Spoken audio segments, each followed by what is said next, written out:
सो इस तरीके से आप फॉर 24 आवर्स के लिए अपना ब्रेस्ट मिल्क फ्रिज में स्टोर करके रख सकते हैं।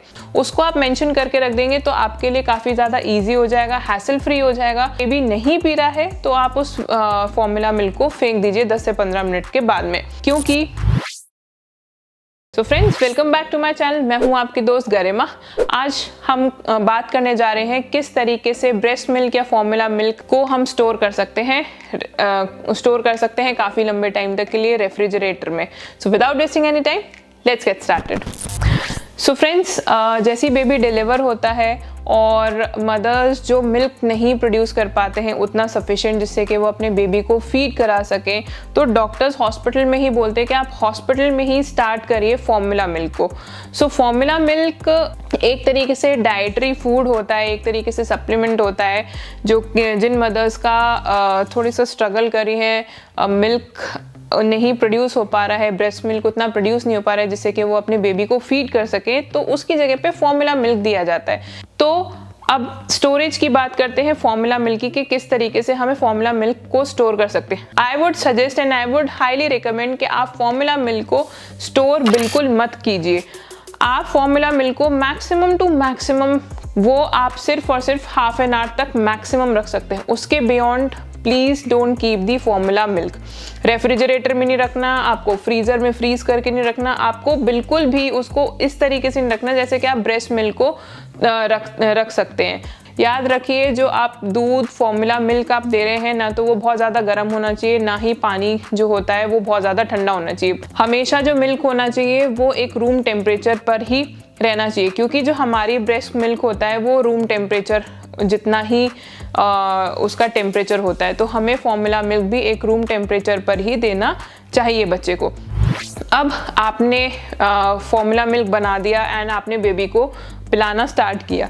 बेबी ने हाफ पिया, थोड़ा सा पिया, फिर उसके बाद में बेबी रिजेक्ट करना शुरू कर रहा है, आपको लग रहा है कि बेबी अब नहीं ले रहा है। तो फर्स्ट थिंग कि जब बेबी रिजेक्ट करना शुरू करता है मिल्क को, या तो ब्रेस्ट मिल्क को या फिर फॉर्मूला मिल्क को, तो आप उसको ज़बरदस्ती पुश मत करिए कि भाई उसको ख़त्म कर लो। हमें ख़त्म नहीं करवाना, जितना क्वांटिटी उसको पीना है उसको पीने दीजिए। देन फिर उसके बाद में आप थोड़ी सी देर वेट कर सकते हैं। वेट कितना करना है? हार्डली 10 to 15 मिनट्स आपको वेट करना है फॉर्मूला मिल्क के लिए। जब अगर आपने बेबी को पिला दिया है, आप देख सकते हैं, आपको लगता है कि बेबी इंडिकेट कर रहा है कि उसको दोबारा से मिल्क पीना है, तो बस 10 से 15 मिनट के ड्यूरेशन में ही आप उसको दोबारा पिलाइए।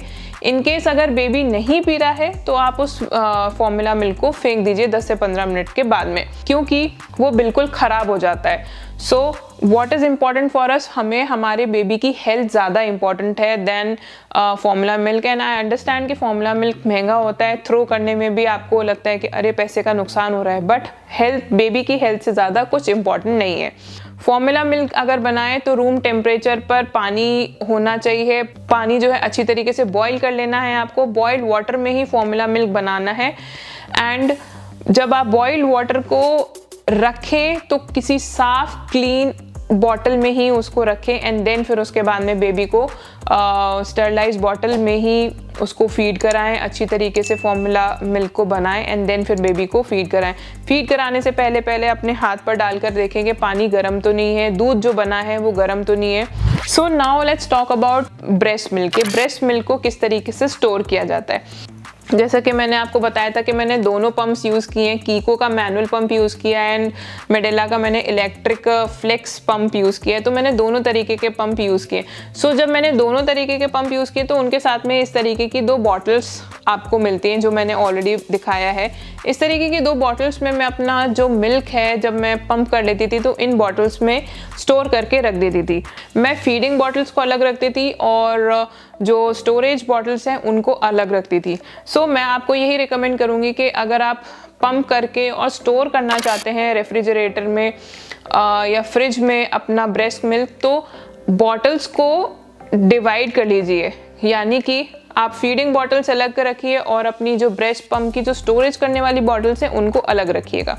नाउ अब ब्रेस्ट मिल्क को अगर मुझे बेबी को पिलाना है अप्रॉक्सीमेटली 1.5 से 2 घंटे बाद में या 2.5 घंटे बाद में, और मैंने उसी समय पंप करके रखा है अपना मिल्क, तो मैं उसको रूम टेम्परेचर पर अप्रॉक्सीमेटली 2 से 2.5 घंटे तक बिल्कुल रख सकती हूँ। आप रूम टेम्परेचर पर अपना एक्सप्रेस किया हुआ मिल्क रख सकते हैं, वो ख़राब नहीं होगा। फीड करने से पहले पहले आप अपना जो मिल्क आपने निकाला है उसको टेस्ट करके देख लीजिएगा बच्चे को फीड कराने से पहले कि वो ठीक तो है, सेम टेस्ट है जो आपने पहले निकाला था जब टेस्ट किया था, एंड अब आप उसको 2-2.5 घंटे बाद में पिला रहे हैं तो दोनों निकालने के बाद में टेस्ट पूरा सेम है। फीड करवाने से पहले पहले आप इस चीज़ को ज़रूर चेक कर लीजिएगा। अब आपको लगता है कि आपने काफ़ी ज़्यादा पंप किया है, जैसे कि मैं दिन में 6 to 7 टाइम्स पंप कर लेती थी, तो मेरे पास में डेफिनेटली स्टोर करने के लिए काफ़ी ज़्यादा मिल्क होता था। सो सपोज़ मेरे बेबी को पूरे दिन में 1 लीटर दूध लेना है, और अगर 1 लीटर नहीं लेना तो 800 ml के आसपास में अगर उसको दूध लेना है, तो मैं 800 ml के आसपास में जो दूध होता था उसको मैं फ्रिज में रख देती थी। यानी कि इन बॉटल्स को मैं इकट्ठा इस तरीके से फ्रिज में रख देती थी, लेबल लगा कर के ठीक है आज मैंने पंप किया है, ये मेरी बॉटल नंबर 1 है, ये मैंने इतनी देर पहले पंप किया था, इतने टाइम पर किया। दूसरी बॉटल उस पर मैं लेबल लगाती थी, ये मेरी सेकंड बॉटल है, इतने टाइम पे किया था। तो जितनी बार मैं पंप करती चली जा रही हूँ और मेरे बेबी को उस समय नहीं पीना है या फिर मैं डायरेक्टली लैच करा रही हूँ, तो उन बॉटल्स को, उन मिल्क को मैं फ्रिज में स्टोर करके रख देती। अब फ्रिज में स्टोर करने का मतलब किस तरीके से आपको करना है कि आपने बॉटल को अच्छी तरीके से टाइटली उसका कैप लगा दिया है, और देन फिर उसके बाद में आप फ्रिज में सबसे पीछे की तरफ आप अपनी बॉटल को रख सकते हैं, आप अपने मिल्क को स्टोर कर सकते हैं। ये जो मिल्क होता है आपका, जो आपने फ्रिज में रखा है, वो आपका 24 आवर्स तक आराम से चल जाएगा। दूसरे दिन आपको लगता है कि आपका दूध बच गया है, आप उसको निकालिए, नॉर्मल टेम्परेचर पे, रूम टेम्परेचर पर लेकर आइए। जब आपको लगता है कि आपका बेबी हंग्री होने वाला है, उसको भूख लगने वाली है, उसका भूख का टाइम हो गया है, देन उससे पहले पहले आप अपना दूध जो है वो निकाल लीजिए, रूम टेम्परेचर पर उसको लेकर आइए, एंड देन फिर उसके बाद में आप बेबी को फीड करा सकते हैं। बट अगेन फीड कराने से पहले पहले टेस्ट ज़रूर कर लीजिएगा कि दूध ठीक है या नहीं है। सो इस तरीके से आप फॉर 24 आवर्स के लिए अपना ब्रेस्ट मिल्क फ्रिज में स्टोर करके रख सकते हैं। अब अगेन अगर आप स्पेशली जो मदर्स वर्किंग हैं या फिर उनको जाना है, या फिर आपके जो भी हाउस होल्ड काम है, या फिर आपके पास में जो भी काम है, आप चाहते हैं कि आपको एक्सप्रेस करना है और आप बहुत एक्सप्रेस कर रहे हैं ब्रेस्ट मिल्क, आपके पास में स्टोरेज के लिए काफ़ी ज़्यादा मिल्क हो गया है, तो अब उसको कैसे रखें, क्योंकि वो 24 आवर्स तक तो आप उसको बच्चे को पिला सकते हैं। अगर उसके बियॉन्ड आपके पास में और ज़्यादा मिल्क है तो आप ऐसे ही बॉटल्स में रेफ्रिजरेटर में स्टोर करके रख सकते हैं। रेफ्रिजरेटर में आप 4 to 5 डेज बिल्कुल अपना जो दूध है वो रख सकते हैं। वो दूध जो है वो फ्रीज़ हो जाता है। जब फ्रीज़ हो जाता है एंड जब आपको लगता है कि ठीक है अब आपको ये दूध यूटिलाइज़ करना है, तब आप उसको बाहर निकालिए, नॉर्मल टेम्परेचर पे लेकर आइए, हल्का सा टेस्ट कीजिए, एंड देन फिर उसके बाद में बेबी को फीड कराइए। बहुत एसेंशियल है, स्टोरेज की क्लैरिटी बहुत एसेंशियल है कि आपने कब जो दूध है आपका, जो ब्रेस्ट मिल्क है, आपने कब कितने टाइम पर किस डेट पर पंप किया था, उसको आप मेंशन करके रख देंगे तो आपके लिए काफ़ी ज़्यादा इजी हो जाएगा, हैसल फ्री हो जाएगा।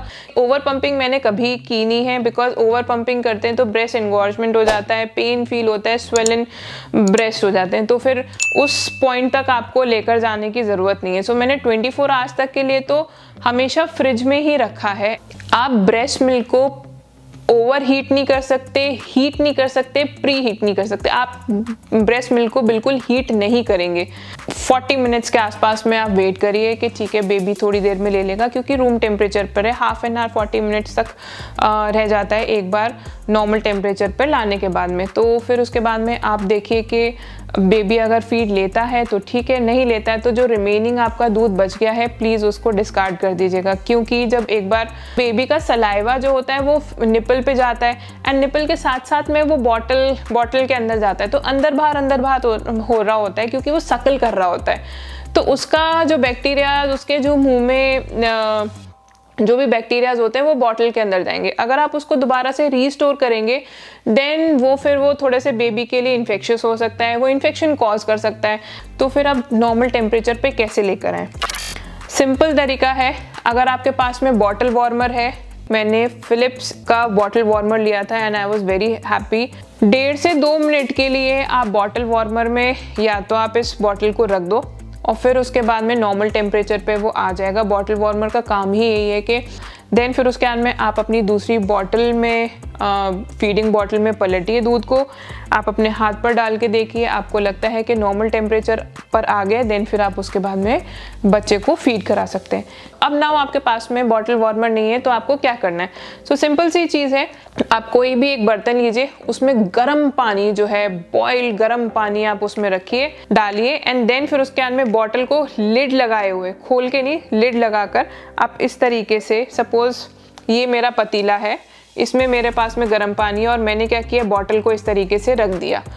10 मिनट में 7 से 8 मिनट या 10 मिनट के अंदर अंदर तक पानी जो है वो नॉर्मल टेम्परेचर पर आ जाएगा। आप बॉटल को देन फिर इस तरीके से निकालिए, फीडिंग बॉटल में ट्रांसफ़र करिए, हाथ पे चेक करिए कि नॉर्मल टेम्परेचर पर आया है या नहीं आया। इन केस नहीं आया है तो वापस से फीडिंग बॉटल को ही उस गर्म पानी में रख लीजिए। अब हम बात करते हैं किस तरीके से हम बॉटल्स की हाइजीन को मेंटेन करें।